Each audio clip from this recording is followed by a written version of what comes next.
Hello guys, welcome back to our channel. তো আজ আমি আবার একটা নতুন ব্লগ ভিডিও নিয়ে চলে এসেছি তোমাদের সামনে। আজকের ব্লগটা কি নিয়ে সেটা আমি তোমাদেরকে এখন বলবো না, তোমরা পুরো ব্লগটা দেখতে থাকো, তাহলে বুঝতে পারবে। তো কথা না বাড়িয়ে চলো রেডি হয়ে নিই।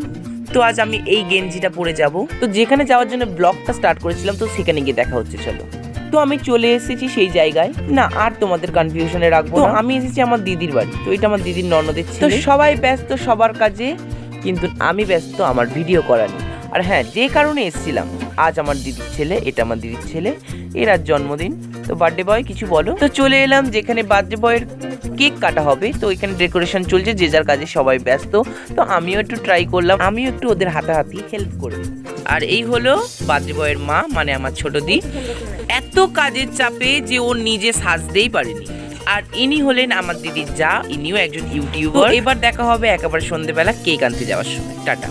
আর এই যে বেরিয়ে গেছি আমি আমার জামাইবুর সাথে কেক আনতে, আর কেকটা আমরা অ্যারেঞ্জ করেও নিলাম। তো চলো দেখা হবে এবার বার্থডে বয় কেক কাটবে তখন। তো কেকটা দেখো কত সুন্দর করে সাজানো হয়েছে, বেশ বড় সড়ো কেক আনা হয়েছে, যেহেতু অনেক লোক ছিল।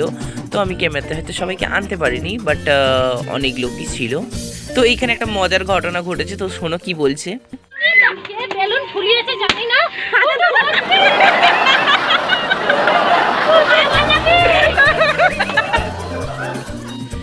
তো কেক কাটা হয়ে গেছে, যে যেরকম পেরেছে আমাকে কেক মাখিয়েছে, আর আমিও ঠিক বসে বসে কেক মেখেছি, কিছু করার ছিল না ওখানে।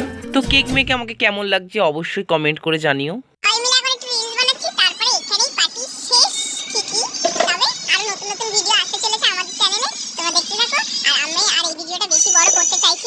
শুধু এইটুকুনি বলবো, যারা এখনো চ্যানেলটিকে সাবস্ক্রাইব করেন অবশ্যই এক্ষুনি সাবস্ক্রাইব করে নেবেন।